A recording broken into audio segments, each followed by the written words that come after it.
ठीक है, देखो अब अपन चालू करते हैं YDAC के कौन से स्पेशल केसेस हैं। Give one second.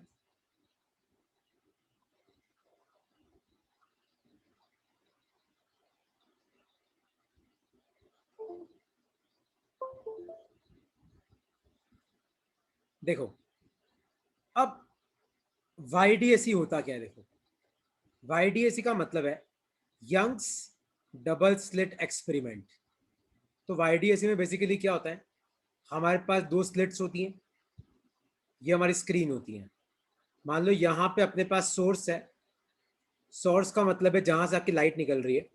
तो मान लो एक लाइट यहाँ ऊपर तक पहुंच रही है, एक लाइट नीचे तक पहुंच रही है, और मान लो कि ये आपका स्क्रीन का सेंटर है, ये डिस्टेंस d/2 है, ये डिस्टेंस d/2 है, और मान लो सोर्स की वेवलेंथ है लैम्डा। ठीक है, इतना मैंने तुम्हें सिखाया था। तो सेंटर से x दूरी पे आपका पार्ट डिफरेंस कितना होगा, मैंने तुम्हें क्या सिखाया था, x d/d। फिर परसों मैंने तुम्हें सिखाया था कि मैक्सिमा की लोकेशन कैसे निकालते हैं, n लैम्डा d/d से, और मिनिमा की लोकेशन कैसे निकालते हैं, n minus half lambda d/d से। इतना मैंने तुम्हें करा दिया था। और परसों मैंने तुम्हें यह भी सिखाया था कि आपकी जो फ्रिंज विड्थ होती है, फ्रिंज विड्थ क्या होती है, वो होती है लैम्डा d/d। फिर मैंने तुम्हें यह भी सिखाया था कि अगर इस पूरे एपरेटस को अगर मान लो अपन किसी मीडियम में डाल दें, और मान लो उस मीडियम का रिफ्रेक्टिव इंडेक्स है n, तो आपकी फ्रिंज विड्थ कितनी हो जाती है, लैम्डा अपॉन n d/d हो जाती है। क्योंकि अगर वैक्यूम में आपका वेवलेंथ लैम्डा है, तो किसी भी मीडियम में वेवलेंथ कितना हो जाएगा, लैम्डा अपॉन n हो जाएगा। ये कंसेप्ट आपको अलग से भी याद रखना है कि वैक्यूम में मान लो किसी लाइट का वेवलेंथ लैम्डा है, तो किसी भी मीडियम में कितना हो जाता है, लैम्डा अपॉन n हो जाता है। और n का मतलब क्या होता है, n का मतलब होता है आपका रिफ्रैक्टिव इंडेक्स होता है। आया तुम्हें समझ में कि नहीं समझ में आया, इतना मैंने तुम्हें कराया था। अब लिखो अपनी कॉपी में कि if white light is used, if white light is used, अगर मान लो व्हाइट कलर की लाइट यूज करते हो तो colourful fringes will be formed, colourful fringes will be formed.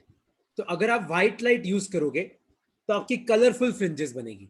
तो अगर जैसे मान लो कि आपने YDAC में व्हाइट लाइट यूज करी, तो याद रखना अगर आप व्हाइट लाइट यूज करोगे तो जो आपका सेंट्रल मैक्सिमा होगा, जो आपका सेंट्रल मैक्सिमा होगा that will be white in colour.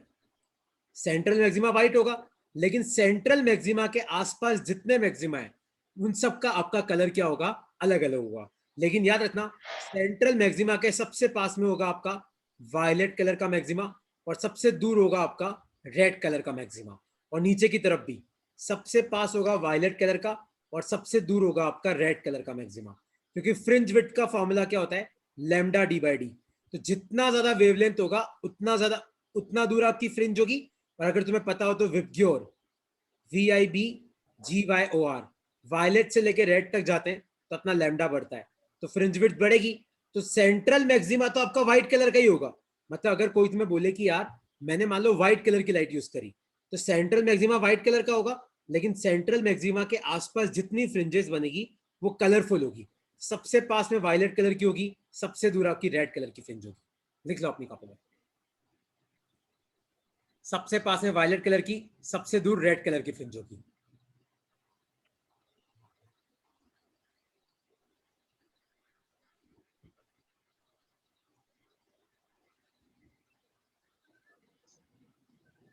ठीक है, कोई डाउट है इसमें तो पूछो यार।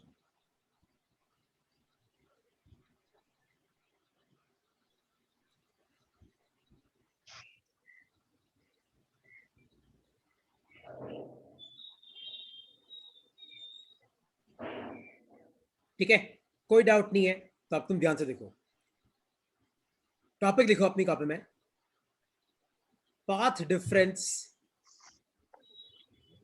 Due to glass slab.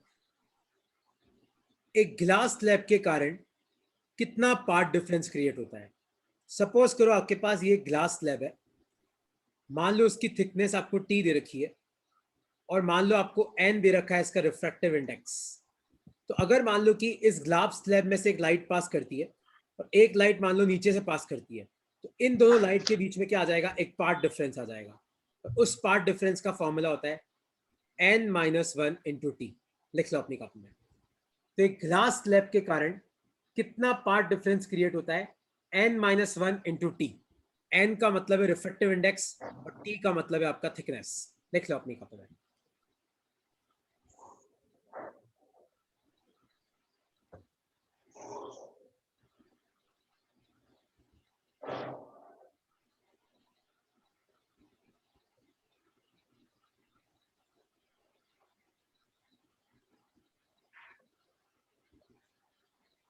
तो part difference due to glass slab, कितना पार्ट डिफरेंस क्रिएट होगा, n-1 इंटू टी।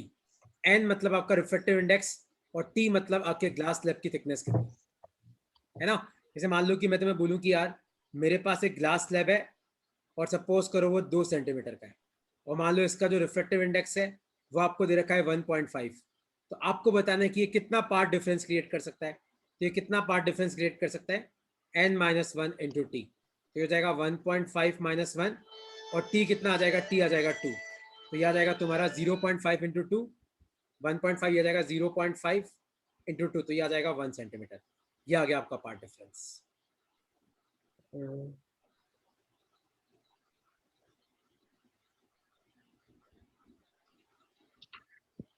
ठीक है, तो अब इसका वाईडीएसी से क्या रिलेशन है देखो।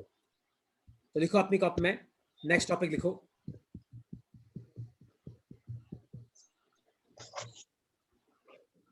ग्लास स्लैब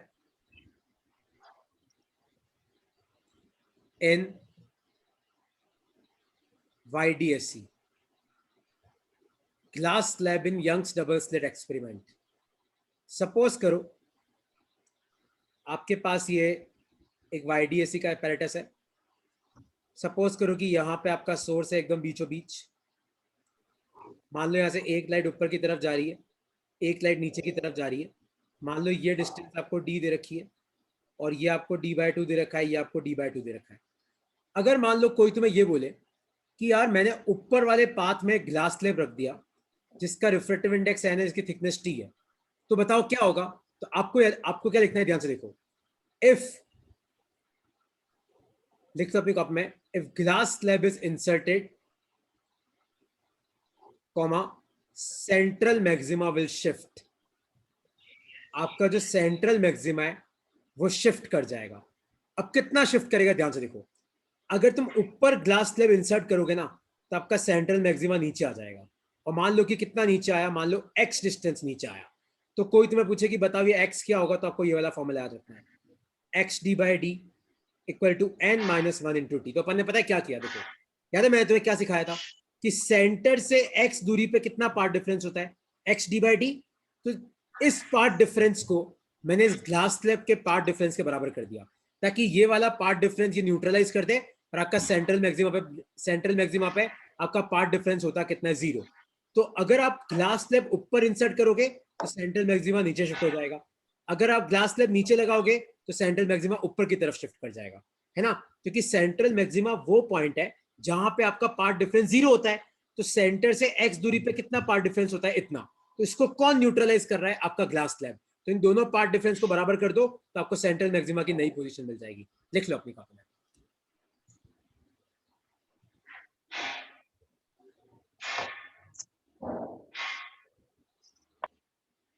सर यहाँ पे x क्या है? x मतलब सेंटर से कितनी दूरी है,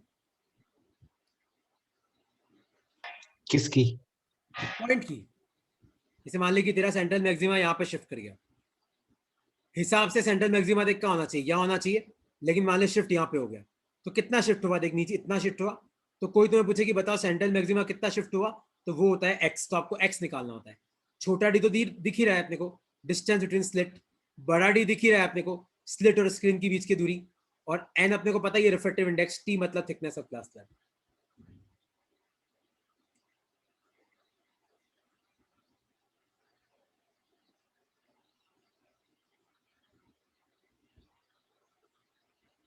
लिख लिया कि इसमें कोई डाउट है।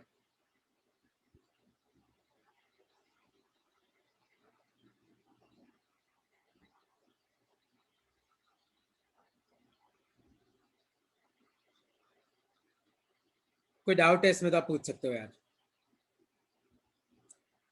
Glass slab in Young's double slit experiment.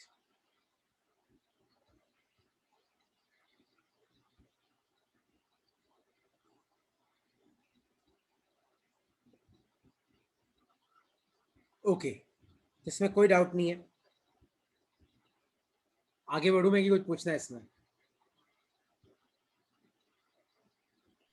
Sir तो जब इस फॉर्मूले में वैल्यूज डालेंगे तो हाँ हाँ, x की जो वैल्यू आएगी उतना शिफ्ट हुआ है सेंट्रल मैक्सिमा। मैक्सिमा। तो अगर तू नीचे ग्लास स्लैब लगाएगा तो सेंट्रल मैक्सिमा ऊपर चला जाएगा, ऊपर ग्लास स्लैब लगाएगा सेंट्रल मैक्सिमा नीचे आ जाएगा। और कितना ऊपर और नीचे होगा ये फॉर्मूला तुम्हें याद रख के जाना है। मतलब ये फॉर्मूले में सब कुछ ही याद रखना है कि ये किसका पार्ट डिफरेंस है ग्लास स्लैब का, ये कौन सा पार्ट डिफरेंस होता है सेंटर से एक्स दूरी पे इतना पार्ट डिफरेंस। तो दोनों अपना पार्ट डिफरेंस कैंसिल कर देंगे तो सेंट्रल मैक्सिमा नीचे शिफ्ट हो जाएगा। और कितना शिफ्ट होगा एक्स, तो यहाँ से एक्स आ जाता है।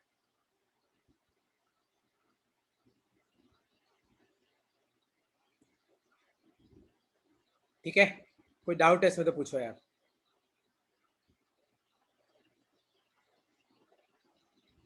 ठीक है, नेक्स्ट टॉपिक लिखो अपनी कॉपी में। देखो ये तो हो गए अपने वाईडीएसी के स्पेशल केसेस। अच्छा, अब अपन एक और चीज रिवाइज कर रहे थे, वो थे सेमीकंडक्टर्स। तो अब एक चीज तुम लिखो अपनी कॉपी में, टॉपिक लिखो रेक्टिफायर।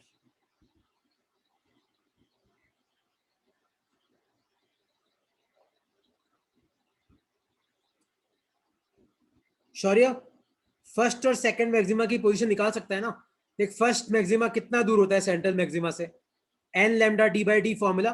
तो कोई तुम्हें पूछे कि बताओ, अगर मान लो ग्लास स्टेप लगाया तो फर्स्ट मैक्सिमा कहां पे होगा? तो पहले तो सेंट्रल मैक्सिमा की पोजीशन निकाल ले कि मान ले सेंट्रल मैक्सिमा कितना नीचे आया, एक्स नीचे आया। और सेंट्रल मैक्सिमा से फर्स्ट मैक्सिमा कितना दूर होता है, लैम्डा डी बाई डी। तो उसके ऊपर कितना ऊपर होगा, लैम्डा डी बाई डी। तो बस ऐसे निकालना है अपने को। सेंट्रल मैक्सिमा से फिर सेंट्रल मैक्सिमा मिल जाए तो वहां से तो फिर वही प्रोसेस फॉलो करना है जो पहले अपन फॉलो करते थे।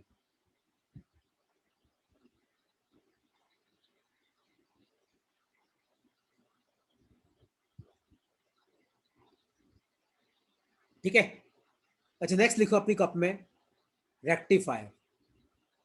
तो पहले अपन बात करते हैं हाफ वेव रेक्टिफायर की। तो याद है मैंने तुम्हें क्या सिखाया था? अगर मान लो कोई डायोड आपका फॉरवर्ड बायस में, मान लो आपके पास कोई डायोड है, मान लो वो फॉरवर्ड बायस में। फॉरवर्ड बायस का मतलब है कि पी पॉजिटिव से कनेक्टेड है, एन नेगेटिव से कनेक्टेड है। तो फॉरवर्ड बायस में आपका जो डायोड है वो करंट को पास करने देता है। लेकिन यही मान लो कि कोई डायोड आपका रिवर्स बायस में।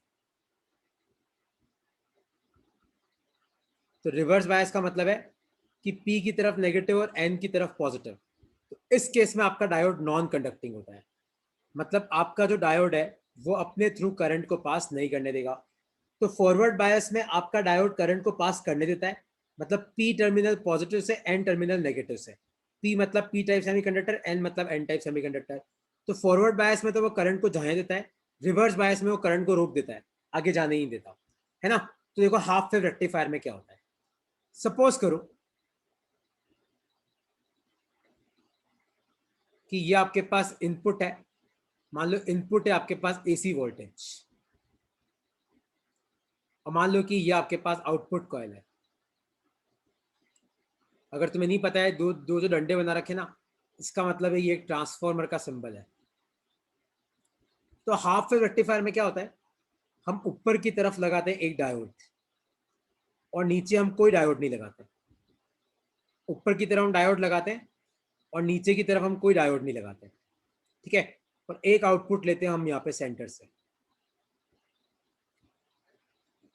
ठीक है, अब तुम ध्यान से देखना।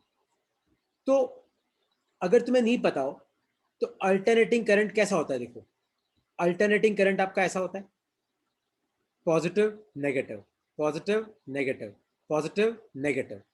तो देखो होगा क्या, देखो यहाँ पे ध्यान से देखना।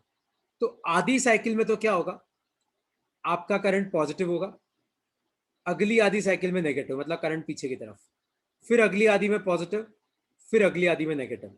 तो होगा क्या, मान लो ये अपना डायोड है D1, तो देखो पहले आधी साइकिल में तो यहाँ पे पॉजिटिव है और यहाँ पे नेगेटिव है, तो आपके डायोड से करंट पास करेगा, तो आपका जो रेक्टिफायर है वो आउटपुट देगा। फिर अगली आधी साइकिल में नेगेटिव, मतलब अगली आधी साइकिल में यहाँ पे नेगेटिव आ जाएगा, यहाँ पॉजिटिव, तो अब आपका डायोड रिवर्स बायस है क्योंकि पी नेगेटिव से कनेक्टेड है, मतलब अब आपका थोड़ी देर कोई आउटपुट नहीं आएगा। फिर वापस अगली आधी साइकिल में यहाँ पे क्या आ जाएगा, पॉजिटिव, और यहाँ पे क्या आ जाएगा, नेगेटिव, तो वापस आपका डायोड आउटपुट देगा, तो ये आपका आउटपुट आ जाएगा। फिर अगली आधी साइकिल में नेगेटिव, तो आपका डायोड रिवर्स बायस, आउटपुट नहीं आएगा, तो नहीं आएगा। तो इस तरीके से आपका हाफ वेव रेक्टिफायर का आउटपुट आता है।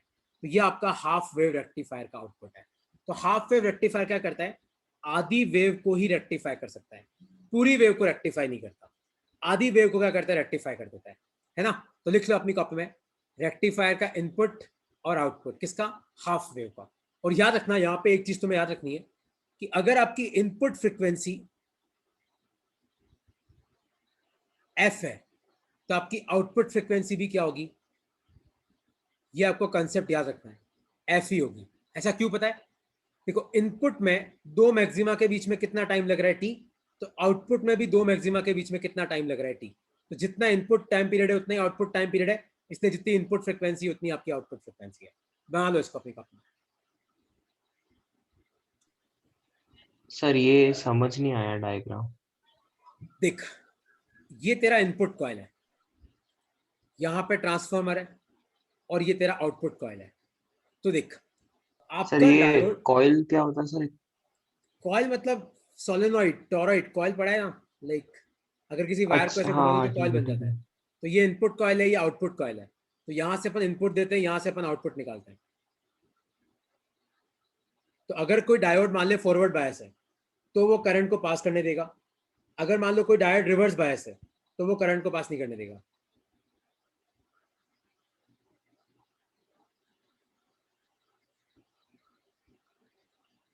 सर ट्रांसफॉर्मर क्या करता है?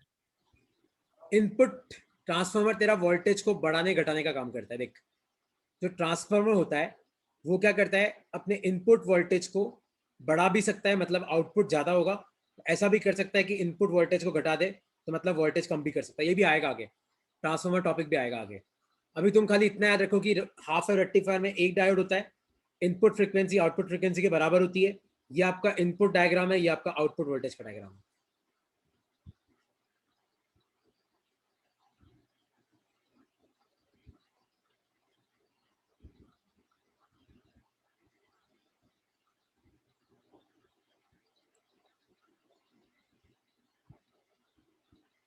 ओके, देखो अब तुम लोग एक चीज ध्यान से सुनो। एक तो तुम लोग हो सके तो आज एनएलएम पढ़ के रखना, न्यूटन्स लॉ ऑफ मोशन। और अब तक मैं थर्मो में जितना पढ़ाया, मतलब चारों प्रोसेस, और जितना मैंने वेव ऑप्टिक्स में पढ़ाया, मतलब अपना वाईडीएसी पूरा हो गया, अपना पोलराइजेशन पूरा हो गया, तो ये तीनों टॉपिक तुम्हें पढ़ के रखने है ना। मैं तुम्हें इसका एक एमसीक्यू भेजूंगा, पास्ट ईयर क्वेश्चन का। देखो तुमसे कितने होते हैं, जो नहीं होते हैं वो अपन सॉल्व करेंगे, है ना। तो नेक्स्ट क्लास में बेसिकली अपन लोग एक चीज नेक्स्ट क्लास में खत्म कर देते, वो है वेव ऑप्टिक्स। मतलब एक चीज अपन खत्म कर देते वो है डिफ्रैक्शन, और अपन चालू कर देंगे रे ऑप्टिक्स, और अपना सेमीकंडक्टर चलता रहेगा। तो सेमीकंडक्टर में नेक्स्ट क्लास में अपन कर देंगे फुल वेव रेक्टिफायर, और आगे अपना ट्रांजिस्टर और वाला टॉपिक। ठीक है, इसलिए मेरी अभी 4 बजे दूसरी क्लास है, तो मेरा उसका टाइम हो गया है। तो नेक्स्ट क्लास अपने अपना एक तो वेव ऑप्टिक्स अपन खत्म कर देंगे, एक अपना सेमीकंडक्टर वाला पार्ट।